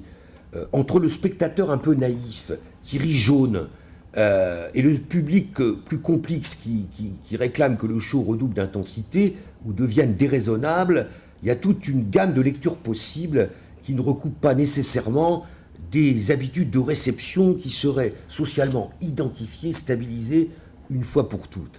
Donc, dans mon livre, j'essaie de distinguer les assidus, c'est un peu comme au café, hein, les habitués, n'en déplaise à Barthes, il y a des habitués, des familiers, les occasionnels, les distanciés, les décalés, les incrédules, les angéliques, les inquiets même, qui ont souvent d'ailleurs, à l'époque, quand je les avais étudiés, en commun d'appartenir quand même au même monde social que les catcheurs.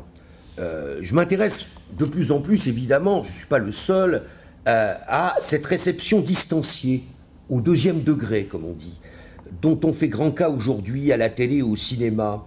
Mais j'en viens à me demander si cette modalité n'est pas la seule possible, parce qu'il faut sans cesse s'accommoder de l'excès.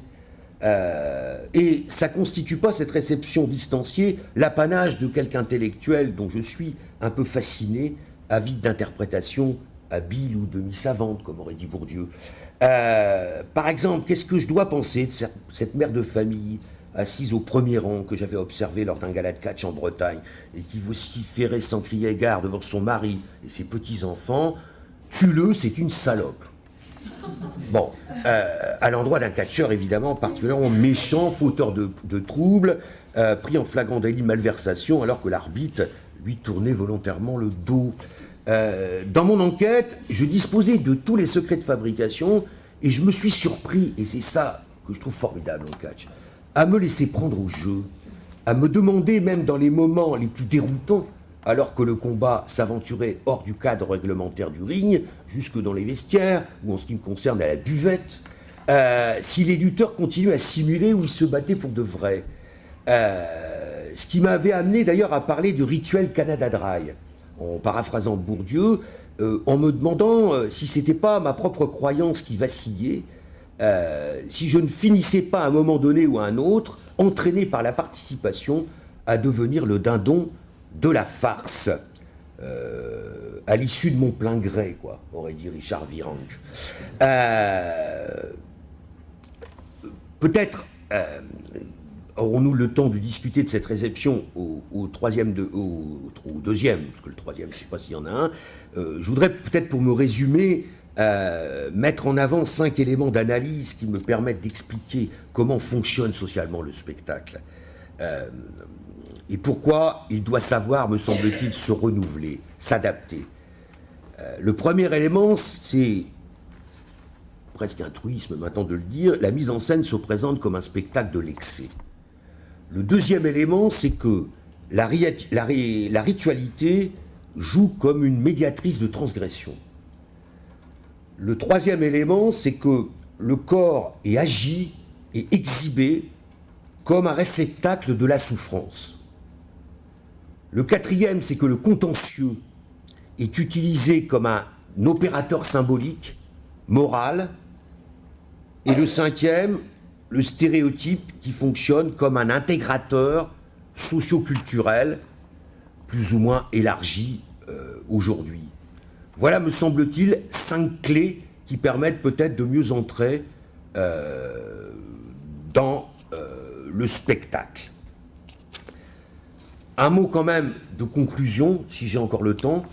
Je voudrais quand même conclure sur la notoriété. Et pour répondre peut-être à cette interrogation qui m'est souvent posée par les journalistes, je voudrais distinguer 2 niveaux. Le premier, c'est le niveau des vieux catcheurs des années 60 qui m'avaient confié que si ça marchait plus, c'était à cause de la télé. Curieux. Il m'avait dit, c'est un miroir aux alouettes grossissants, ça a ruiné le spectacle, ça a contrarié les carrières. Ils se réunissaient d'ailleurs à l'époque sur une péniche des bords de Seine, j'y avais été. Ils dénonçaient encore l'effet de loupe, la surenchère médiatique qui aurait fini par tuer le catch. On en a trop montré, on a trahi la farce du chiquet, me disait-il. Bon. Et puis, chez ceux et celles qui ont pris la relève, qui officient dans des petits circuits, on revendique évidemment la nécessité de renouveler le show, en lui donnant un aspect plus spectaculaire à la manière des anglo-saxons. Mais bien entendu, les moyens en formation, en ressources, en organisation, en équipement, en promotion, en médiatisation font défaut. Ce qui fait que le déroulement de la carrière, si tant est qu'elle soit possible, reste condamné, il faut bien le dire, aux petits galas de seconde zone à peine relayés par la presse locale. Pour autant, je nuance, il y a des nouvelles écoles de catch qui essaient de se montrer, de se monter aussi, et dans ces nouvelles écoles, le lien qui existait entre physionomie et psychologie fonctionne toujours, mais il me semble que les tenues d'apparat, les corpulences, les mimiques sont beaucoup plus subtiles. Elles dévoilent une agilité dans la manipulation des codes physiques, moraux et esthétiques, qui stimulent d'ailleurs le regard des photographes, par exemple, qui sont très soucieux de capter, par exemple, la panoplie des masques. Il y a toute une nouvelle rhétorique du clin d'œil qui s'est subrepticement insinuée dans les interstices du spectacle. Et je pense qu'il faudrait l'étudier de près à partir de planches photographiques. Bon. Donc, ce que j'ai envie de dire pour terminer, c'est qu'en France, le catch reste, qu'on le veuille ou non, quand même confiné à un sport-spectacle, je dirais, de 2e ou de 3e division, on va dire ça comme ça, comme il le fut dans les petites salles de Faubourg avant que la télévision ne le place sous la lumière des sunlights. Alors cette nostalgie dont je parlais tout à l'heure, elle a encore des effets. Donc on le coupe parce que l'habilité de Christophe Lamoureux à faire des conclusions dans des conclusions, hein, je sais pas si il a démarré sa conclusion il y a 5-6 minutes là. Alors Christian, il a fait 3 minutes, il a fait 3 conclusions. Mais bon, il y avait plein de choses intéressantes sur lesquelles on voulait s'arrêter. D'abord, avant qu'il conclue là, il revient un peu sur le public, hein, c'est intéressant, le rapport du public aux catcheurs qui viennent sûrement de ce qu'il dit des mêmes milieux sociaux, ça c'est super intéressant. Et puis là, bon bah cette petite anecdote croustillante de la personne qui gueule tuez-le ce salaud, ou quelque chose de ce type-là, qui est assez marrant et que je trouve assez sympa de la prise de position du public dans le catch. Et ça, c'est quand même un truc qu'il y a beaucoup dans le catch, c'est-à-dire que le public s'agite et le public demande des choses dans le catch. Il va demander quasiment la mise à mort, ou en tout cas la mise en honte d'un personnage, etc. On rend justice, quoi. Et sur ça, c'est une analogie qui est rigolote, mais historiquement, alors on est plus dans le théâtre anglais, alors, je ne saurais pas dire si c'est le spectateur qui confond le personnage, qui est tellement dans la fiction du catch, qui parle plus au sportif artiste qu'est le catcheur, mais au personnage. Ouais. Hein. Et il y avait toute cette adhésion à la réalité ultra exagérée, exacerbée dans le théâtre anglais, notamment de Shakespeare, où il y a les personnages des méchants, les acteurs, ils se faisaient défoncer la gueule, parfois, insulter, cracher dessus après le spectacle. C'est-à-dire quand l'acteur il est dans la rue, dans son habit normal, il y a des spectateurs qui allaient le voir, il a essayé de lui mettre des patates, parce que ça a été tellement un bon salaud sur scène que les spectateurs confondent l'acteur et le personnage et vont le chercher. Et là, il y a un truc qui est vraiment qui se touche quoi sur ça. Bart, il dit un truc, si je peux. Mais ce que le catch est surtout chargé de mimer, c'est un concept purement moral, la justice. L'idée de ce que tu disais juste avant, là. L'idée de paiement est essentielle au catch et le fait-le souffrir de la foule signifie avant tout un fait-le payer. Il s'agit donc bien sûr d'une justice immanente. Plus l'action du salaud est basse, plus le coup qui lui est justement rendu met le public en joie. Si le traître, qui est naturellement un lâche, se réfugie derrière les cordes en marquant de son mauvais droit par une mimique effrontée, il y est impitoyablement rattrapé et la foule jubile à voir la règle violée au profit d'un châtiment mérité. Les catcheurs savent très bien flatter le pouvoir d'indignation du public en lui proposant la limite même du concept de justice, cette zone extrême de l'affrontement où il suffit de sortir encore un peu plus de la règle pour ouvrir les portes d'un monde effréné. Pour un amateur de catch, rien n'est plus beau que la fureur vengeresse d'un combattant trahi qui se jette avec passion, non sur un adversaire heureux, mais sur l'image cinglante de la déloyauté.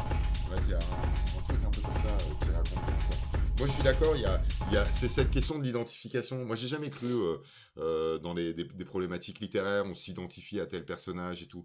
Non, c'est pas une question d'identification, c'est juste qu'on est dedans, quoi. Mais à la limite, comme dans un match de foot, hein, je sais pas s'il y a tant de différences que ça. À la fin de notre petit parcours, parce que moi, j'ai surtout une expérience de supporter de foot, hein, voilà, je sais pas s'il y a tant de différences que ça.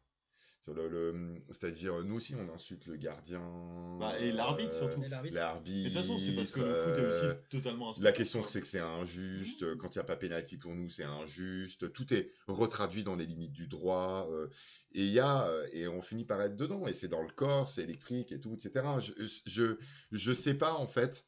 C'est-à-dire que l'amoureux a une position. Un certain nombre d'autres chercheurs derrière lui. On s'en mettra une autre d'ailleurs de sociologue du sport, là, je me rappelle plus son nom, celui qui travaille sur la silhouette, qui dit des choses vachement bien sur la naissance de la boxe. On pourrait se le mettre, parce que c'est assez rigolo. Ils font tous des différences fortes entre le sport et le jeu, en fait, globalement. Et lui, il fait une différence entre le sport, le jeu et le spectacle. Oui, il y a une fonction cathartique, t'as raison, Néron. Mais moi, ce que je veux dire, c'est que la différence qu'on fait entre sport, spectacle et jeu, je sais pas si, bien sûr qu'elle est marquée, institutionnalisation, c'est pas les mêmes régimes. Au début, on voulait faire un truc un peu à la Becker, mais on l'a pas fait, c'est-à-dire montrer les chaînes d'acteurs, de rivalité, etc., qui concourent à ce que c'est qu'un spectacle, quoi. Donc il y a ceux qui installent le ring, les supporters ou les spectateurs, etc. Et finalement, en fait, je pense que les chaînes qui sont en jeu dans le jeu, le sport et le spectacle sont des chaînes différentes, mais globalement, du côté du spectateur, de la catharsis, etc., il y a sans doute une filiation forte, quoi. Et du coup aussi du côté du théâtre, etc.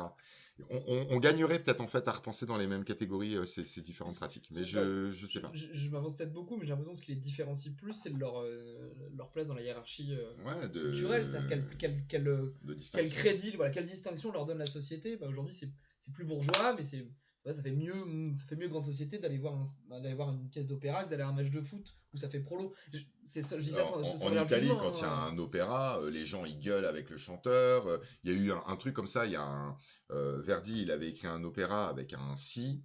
Donc c'est dans le texte originel, et tout en Italie on le fait avec un contrut, donc avec une note au-dessus, quoi, parce que comme ça fait plus classe, ça gueule et tout, c'est dit quoi la pira, ça hurle et tout. Et il y a pas longtemps à la Scala à Milan, il y a un metteur en scène qui a décidé de revenir sur le texte initial et qui a fait ainsi. Les gens ils étaient trop pas contents, quoi.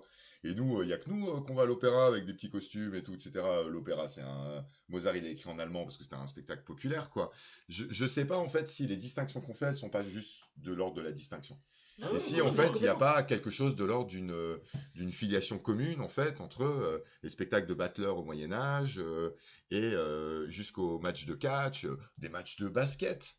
Enfin, il dit un truc non, qui est intéressant, parce qu'on avait eu cette discussion là qui est super intéressante.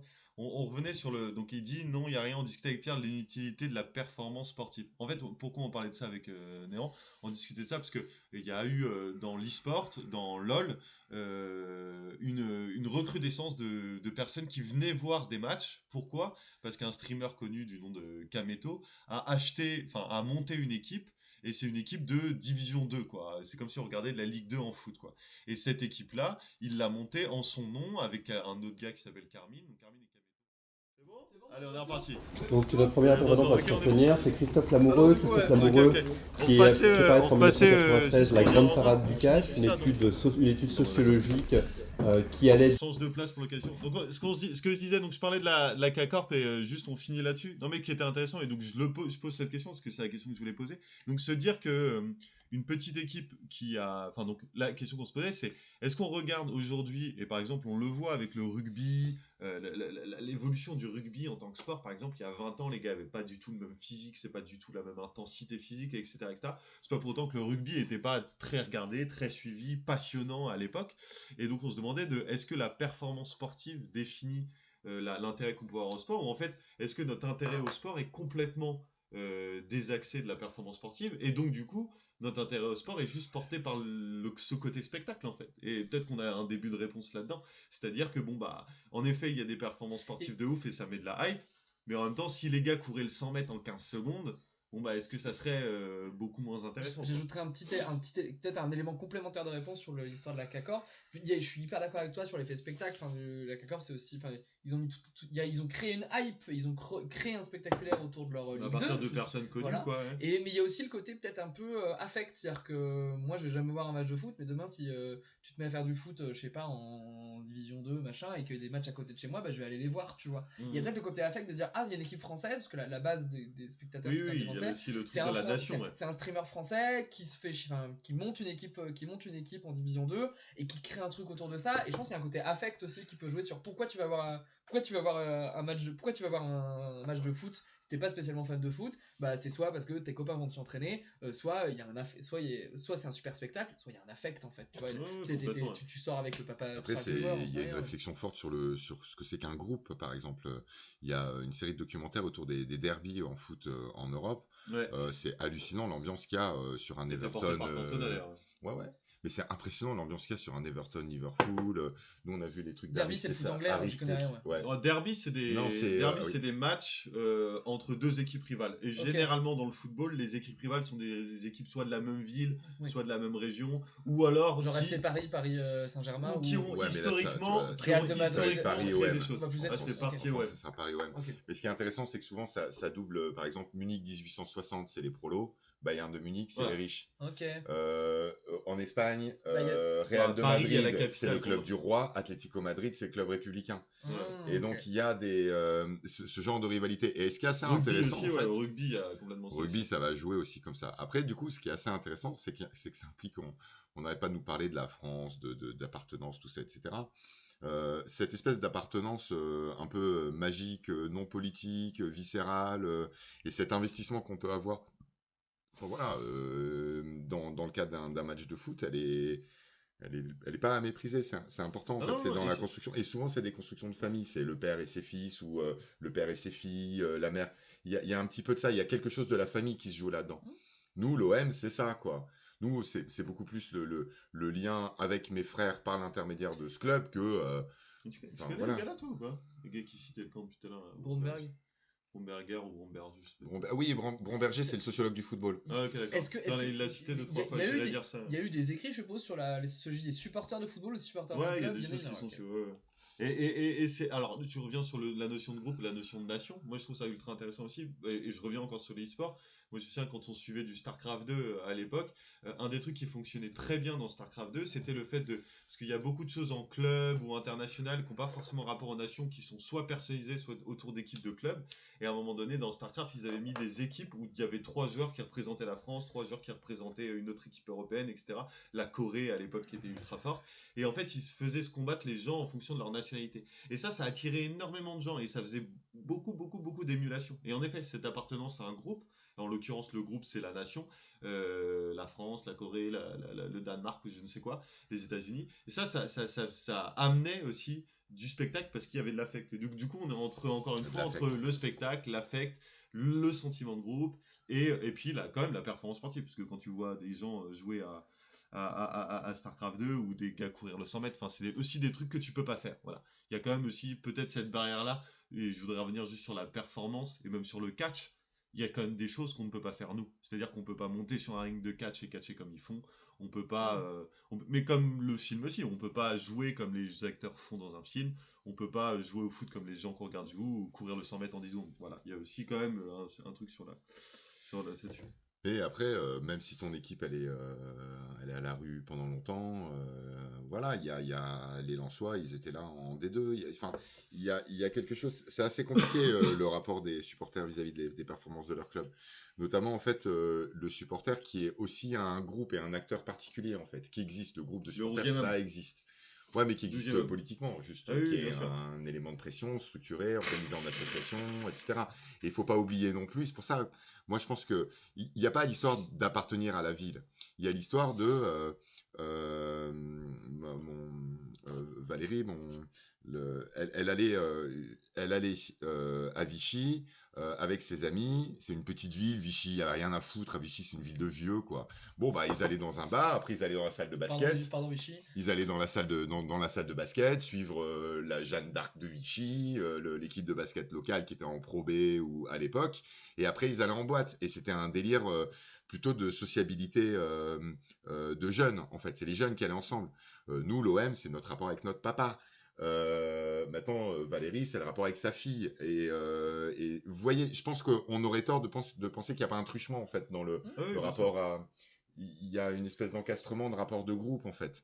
C'est pour ça que c'est fort, en fait, la question de rapport à Marseille, avec la vie dont on est supporter, etc. Alors, tout ça, par exemple, c'est absolument pas présent du côté du catch. Je pense pas qu'il y avait la commu. C'est valable aux États-Unis, je pense. Il y a la commu des Bushwalkers, des Undertaker, il y a des fans, quoi. Oui. Est-ce que à cette époque-là, on allait voir le catch ou est-ce qu'on allait voir l'Ange Blanc parce qu'on était supporter de l'Ange Blanc? Vu comment c'est dit, moi je pense que t'allais voir l'histoire. Enfin, tu vois, genre. T'as kiffé le spectacle. Comme le présent amoureux, ouais. Moi, à l'époque, je pense que j'aurais été fan de la caresse du pardon, qui consiste à 2 pieds envolés à hauteur de tête. Voilà, la caresse du pardon. Qui a un move, alors je sais pas, c'est inspiré, mais qui est beaucoup repris dans le film de Memories of Murder. Qui est un film où il y a un flic qui passe son temps à mettre ses 2 pieds dans la bouche des gens. En fait. Mais Néron, il dit un truc important, tu vois. Néron, c'est comme pense à Clermont, par exemple. Regarde, à Clermont, c'est Montferrand, c'est pas Clermont. Il y a une fight entre Michelin et la ville depuis très longtemps. C'est la ville de l'entreprise, quoi. Et c'est assez rare, en plus, en France, vraiment qu'il y ait une licence entrepreneuriale dans une ville. Et donc, du coup, là, le groupe, il va passer par le syndicat, l'appartenance à l'entreprise, etc., traditionnellement. Mais ça n'existe plus trop. Mais c'est pour ça que ça serait intéressant de penser tout ça. C'est des histoires de croisement. Et on n'apporte pas voilà, de réponse ce soir. Hein. C'est comme d'hab. On ouvre des questions. On se pose des questions. On se pose des questions. On essaie d'ouvrir des. Voilà, en buvant du café. Ouais, en buvant du café. En buvant du café, ouais. Donc, bon. Dans notre studio d'enregistrement. On vous remercie beaucoup. De nous avoir suivis. Alors, jeudi soir, stream sur SNK avec Dr Majax. Le spécialiste français. Le spécialiste mondial de l'attaque des Titans. Et on parlera de renouvellement de la figure du héros, sans doute passer d'un modèle de l'élection et de l'héritage à un modèle du bouc émissaire. Et on sera à peu près 3000. Oui, parce qu'entre-temps, tu seras passé à BFM. Parce qu'entre-temps, j'ai un partenariat BFM qui est en route, quoi. Allez lire BFM Donc demain matin, on va lire BFM TV, quoi. Tu sais quand t'es dans un sujet BFM, tu passes genre 20 fois dans la journée. Hein. Non, mais il est pas dans le sujet, c'est un article. Non, mais c'était cool. Donc merci beaucoup à vous deux. Parce qu'en fait, SNK, c'est l'attaque des Titans. C'est l'attaque des Titans. C'est l'attaque des Titans. Mais non, mais nous, on va continuer. C'est cool, nos petits streams confins de talk et tout. Merci pour le replay. Merci pour le replay. Néron, tu peux proposer ton sujet et venir avec nous la prochaine fois. Quoi. Non, pas en live. Mais ici c'est woke, hein. Néron, ici c'est woke. Hein. C'est woke. À chaque fois qu'il ouvre la parole, l'image saute. Non, l'image saute. Mais moi, je veux voir sa veste kaki, là, qui était quand même assez classe. Oui, là, on a apprécié. Non, ton setup, Néron. Ton putain de setup. Qui restream du Total War ou du Bloodsport. Ah bah, Elkan, tu fais quoi c'est quoi, tu fais de la socio? Nous, on pratique en amateur. On a fait semblant de faire de la socio, mais on a arrêté. Vous connaissez ce même-là? Je fais de la statistique en amateur. Tu pratiques la statistique. Je pratique la statistique en amateur. Nous, c'est ça un peu. Tu fais de l'anthropo, ok. Bah, grave cool. Ok. Ouais, voilà. Après, ça serait intéressant d'avoir. Il le dit un petit peu l'amoureux parce qu'il ose pas le dire, mais. Moi j'ai lu son bouquin en fait et c'est grave de l'ethnographie quoi. Après, il y a des photos, tu disais. Il y a des photos, il y a un gros travail sur la mise en scène, sur etc. de toute façon. Puis nous, quand il nous avait fait le cours d'initiation à la sociologie, très très vite, il est allé vers le territoire, l'observation, les méthodes. Il est très sensible à ça quand même. Et on le sent là dans son truc, et il est touchant un peu pour ça aussi, quoi. Donc voilà. Merci pour tout ce soir. Allez, fin. Bon, allez, ciao. Et puis à très bientôt. Trop bien sur la pétanque. Non, mais c'est trop bien. Ah, mais c'est grave, c'est grave bien. Bah, il faut que tu nous en parler, quoi. Genre début de terrain sur la pétanque, c'est quand même une super phrase d'intro. C'est quand même bien. C'est une bonne vanne. C'est une bonne vanne. C'est pas mal. Franchement, c'est classe. C'est grave classe. Donc, go la pétanque, quoi. Bon, on verra. On fera peut-être un peu de socio de la culture. On verra dans quel sens on ira, quoi. Du coup, aussi, et pourquoi pas de socio du sport. Mais grave. Bon, des bisous à tous. Merci de nous avoir suivis. Bisous. Je vais vous laisser sur un petit extrait final. Attends, je vais laisser un petit extrait final. On va remettre. On mélange blanc, on met le bureau là. L'ange blanc, c'était vraiment bien. L'ange blanc, t'as kiffé? L'ange blanc, il est incroyable. Moi, la caresse du pardon. pardon. Attention, sinon c'est la caresse du pardon. La caresse du pardon. Ça va bien, la caresse du pardon. On vous laisse sur la caresse du pardon. Allez, des bisous à tout le monde. Il est où? Le catcheur au masque impénétrable qui, sous le nom de l'ange blanc, est venu en ce bas monde pour châtier les méchants. Le méchant, en l'occurrence, s'appelle Delaporte et il est du bois dont on fait les chaînes, ce qui obligera l'ange blanc à déterrer la hache de guerre pour l'abattre.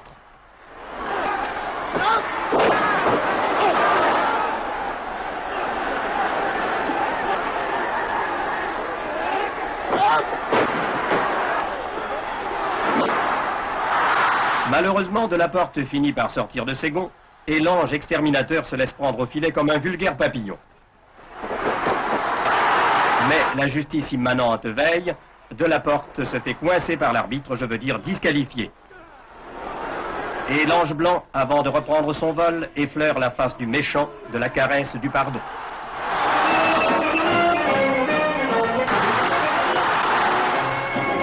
Le catcheur au masque impénétrable qui, sous le nom de l'ange blanc, est venu en ce bas...